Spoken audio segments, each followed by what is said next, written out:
ముద్రగడ పద్మనాభం. ఆయనలో ఉన్న ఎమోషన్ చూస్తున్న నాకు, అతను మాట్లాడుతున్న మాటలు చూస్తున్న నాకు, జగన్మోహన్ రెడ్డికి మరో వివేకానంద రెడ్డి లాగా ఈయన ఉపయోగపడబోతున్నాడు అనిపిస్తుంది.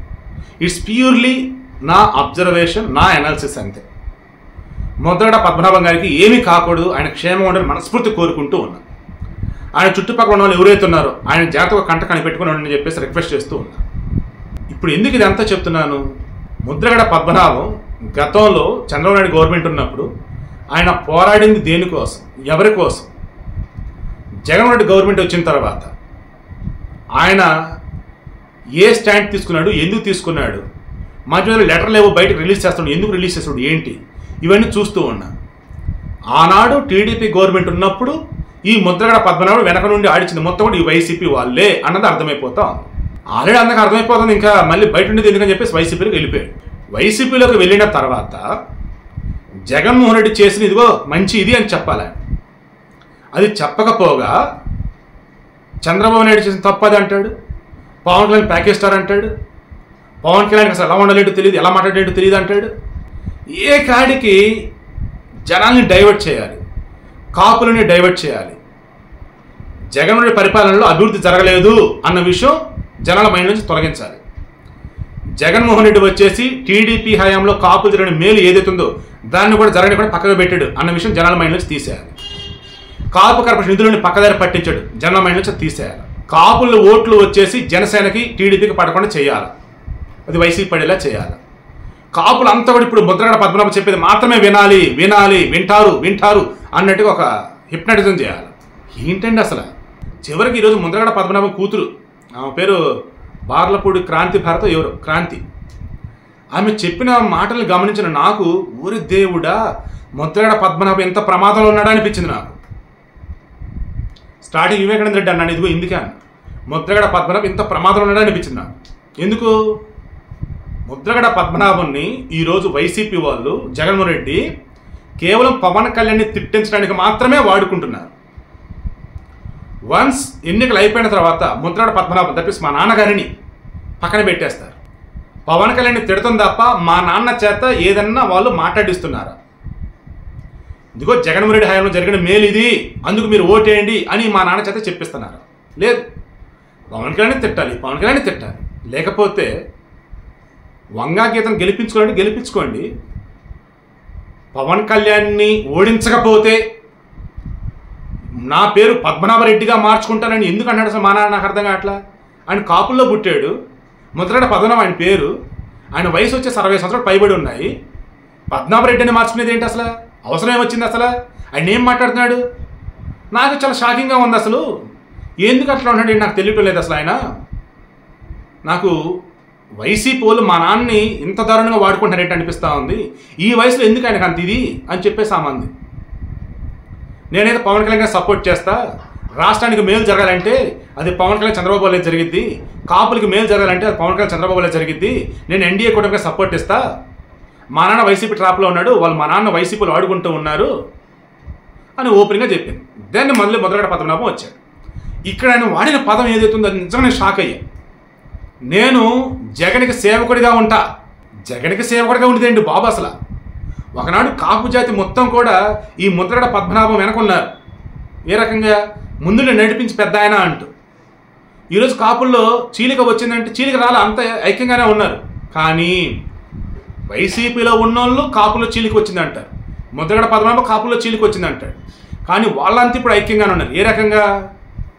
చంద్రబాబు నాయుడు హయాంలో కాపులకి ఈ ఎకనామికల్ వీకర్ సెక్షన్కి ఇచ్చిన రిజర్వేషన్లు ఏవైతే ఉన్నాయో 10%లో కాపులకి 5% కల్పించారు. ఆయన కాపు కార్పొరేషన్ ద్వారా నిధులు కేటాయించి వాళ్ళు బలోపేతమయ్యేలా చేశారు. విదేశీ విద్య ఇలా చెప్పుకుంటూ పోతే మంత్రి పదవులు ద బెస్ట్ ఇస్తా ఉన్నాడు ఆయన. కానీ జగన్మోహన్ రెడ్డి ఏం చేశాడు? ఈరోజు అమ్మడు రాయుడు అంటున్నాడు, మీరు ఎంపీనైనా ఎమ్మెల్యేని ఎవరైనా గెలిపించవచ్చు కాక, వాళ్ళు జగన్ కాలికి చెప్పులు ఎలాగో వాళ్ళు అలాగే అంతే, వాళ్ళు చేసేది ఏముండదు, అంతా జగన్ చేసుకుంటా పోతాడు, జగన్ చుట్టుపక్కల రెడ్లు చేసుకుంటా పోతాడని అమ్మడు రాయుడే అన్నాడు. అమ్మడు రాయుడు కాపే కదా, అతను కూడా దాని నుంచి బయటకు వచ్చే వైసీపీ నుంచి అమ్మో అసలు పార్టీ కదరా బాబు అన్నాడు. ఈరోజు అతను రిలీజ్ అయ్యాడు, చెప్పాల్సింది చెబుతున్నాడు. కాపు నాయకులు ఎవరైతే బయటకు వచ్చారో వాళ్ళు చెప్తున్నారు.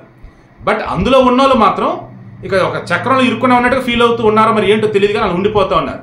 బట్ ఈరోజు మా నాన్నకు అలా ఉండొద్దు, ఆయన బయటపడాలి, కాపాడుకోవాలని మాకు ఉంది, బట్ ఆయన ఉండిపోయినాడు పెద్దని మేమేం చేయలేము అంటూ కాపులకి మేలు జరగాలి అంటే వైసీపీ గవర్నమెంట్ పోవాలని చెప్పేసి ఆమె క్రాంతి చెప్తాం. ఇక ముద్రగడ పద్మనాభం వచ్చి ఏమంటున్నాడు, ఆమె నా కూతురు ఎప్పుడు పెళ్లి కావడానికి ముందు. ఏం మాట్లాడుతున్నా అసలు ఈయన? పెళ్ళి అయితే నీ కూతురు కదా, కూతురు అనట, కానీ తన ప్రాపర్టీ కాదట, అత్తరింటి ప్రాపర్టీ అట. ఇంత పెద్ద ఆయనే ఆ వయసులో ఇదే మాట్లాడే విధానం. రాజకీయం వేరు, బంధాలు వేరట. ఏంది రాజకీయం వేరు, బంధాలు వేరు? నీకు బంధాల కన్నా రాజకీయాలు ఎక్కువ ఆ వయసులో?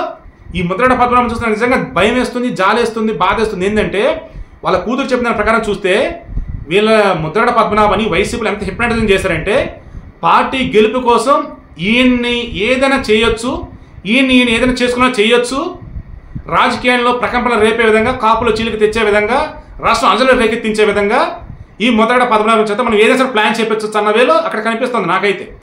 క్రాంతి మాటలు కూడా నాకు అలాగే అనిపిస్తూ ఉంది. ఈవెన్ ముద్రగడ పద్మనాభం ఎమోషన్లో అంటున్నాడో మామూలుగా అంటున్నాడో నాకు తెలియదు, కానీ నేను జగన్కి సేవకుడిగా ఉంటా, వైసీపీకి సేవకుడిగా ఉంటా, నాకు ఏ పదవి ఇచ్చినా పర్లా, అసలు ఎలా అంటే నాకు ఏది ఇచ్చినా ఇవ్వకుండా పర్లా, నేను వైసీపీలో ఉంటా, మళ్ళీ జగన్ గెలుస్తాడు, గెలిపిస్తా. ఒరే భగవంతుడు, ఈ మనిషి ఏం చేస్తాడు ఈ మనిషి అన్న ఫీలింగ్ వస్తుంది నాకు. సో నేను సిన్సియర్ రిక్వెస్ట్ చేస్తున్నా, ముద్రగడ పద్మనాభం కుటుంబ సభ్యులు కానీ ఆయన చుట్టుపక్కల ఉన్న వాళ్ళు కానీ ఒక్కసారి ఇన్ని సైకాలజిస్ట్కి చూపించండి, లేదా సైకాలజిస్ట్కి చూపించండి. అసలు ఆయన ఏం ఫీల్ అవుతున్నాడు, ఆయన ఎక్కడ హర్ట్ అయ్యాడు, పవన్ కళ్యాణ్ ఆయన కలిగిన ఇబ్బంది, పవన్ కళ్యాణ్ వల్ల ఈయన కలిగిన ఇబ్బంది ఏంటి, జగన్ వల్ల ఈయన కలిగిన మేలేంటి, జగన్ అంటే ఎందుకు అంత ప్రేమగా ఉన్నాడు, జగన్ అంటే ఎందుకు అంత భక్తితో ఉన్నాడు, జగన్ అంటే ఎందుకు అంత భయంతో ఉన్నాడు. నన్ను ఎవరైనా భయపడేది లేదు, ఎవరు భయపెట్టారు, వాళ్ళ కూతురు భయపెట్టారని ఎందుకు అనుకుంటున్నాడు, అసలు నేనేం మాట్లాడుతున్నాడు, రాష్ట్రానికి అసలు ఏం కావాలి, ప్రత్యేక హోదా తీసుకొస్తానన్నాడు కేంద్ర మెడల వంచి జగన్మోహన్ రెడ్డి, ప్రత్యేక హోదా ఎందుకు తీసుకురాలేదు, ప్రత్యేక హోదా తీసుకురాకపోయినానికి ఎందుకు మీరు సపోర్ట్ ఇస్తున్నారు, రాజధాని వచ్చేసి అమరావతి అన్నాడు, అమరావతి లేదు 3 రాజధాని అన్నాడు, 3 రాజధాని 3 మొక్కలైనవి, దాని గురించి మీరు ఎందుకు మాట్లాడతలేదు, కాపు రిజర్వేషన్లో ఎత్తేసాడు ఎందుకు మీరు మాట్లాడతలేదు, రోడ్లు అధ్వానంగా ఉన్నాయి మీరు ఎందుకు మాట్లాడతలా, పొలం అర్ధాంతరంగా ఆగిపోయింది మీరు ఎందుకు మాట్లాడతలా, అడ్డదంటే ట్యాక్సులు పెంచారు మీరు ఎందుకు మాట్లాడతలా, మద్యపాన నిషేధం చేస్తానంటే చేయలా మీరు ఎందుకు మాట్లాడతలా, మద్యపాన నిషేధం చేస్తేనే ఓట్లు అడుగుతానని అంటున్నాడు, మద్యపాన నిషేధం చేయకుండా ఓట్లకి వెళ్తున్నాడు మీరు ఎందుకు అడగట్లా, మెగా డిఎస్ అన్నాడు మెగా డిఎస్ ఇవ్వాల మీరు ఎందుకు అడగటంలా, జాబ్ క్యాలెండర్ అన్నాడు జాబ్ క్యాలెండర్ లేదు మీరు ఎందుకు అడగటంలా. ఇవన్నీ కూడా ఈయనని ప్రశ్నిస్తే, ఒక హిప్నాటిస్ట్ చేత అడిగిస్తే అప్పుడు ముద్రగడ పద్మనాభం లోపల అసలు ఏం ఫీల్ అవుతున్నాడు, ఆయన భయపడుతున్నాడా లేదా పొలిటికల్ స్కెచ్చా అన్ని తెలుసుకోగలిగితే, ఆయన కుటుంబ సభ్యులు ఎవరైనా ఆయన పక్కన ఉండి ఇవన్నీ చూడగలిగితే అప్పుడు మీరు ఆయన కాపాడగలుగుతారు. అదర్వైజ్ వైసీపీ డ్రామా తట్టుకునే స్వామి ఇందాక షర్మిల ఉంటుంది, నెలకి ఇదిగో ఎంతమందిని చంపాలి, ఎంతమంది చావాలని టార్గెట్ ఉండేది వైసీపీ వాళ్ళకి. అసలు ఎవరిని చంపుతారో ఎవరు చనిపోతారో ఎదురు చూస్తారో కూడా అసలు అర్థం కాదు, అంత ఘోరంగా ఉంటుంది శివరాజకీయాలు అని షర్మిలే చెప్తాం. ఇటువంటి మూమెంట్లో ముద్రగడ పద్మనాభం ఎమోషన్ చూస్తూ ఉంటే, ఆయన యొక్క ఆవేశం చూస్తూ ఉంటే నాకు ఎక్కడేదో తేడా కొడతాం. సో దయచేసి ఆయన చుట్టుపక్కల ఉన్న వాళ్ళు ఆయన జాగ్రత్త కాపాడుకోండి.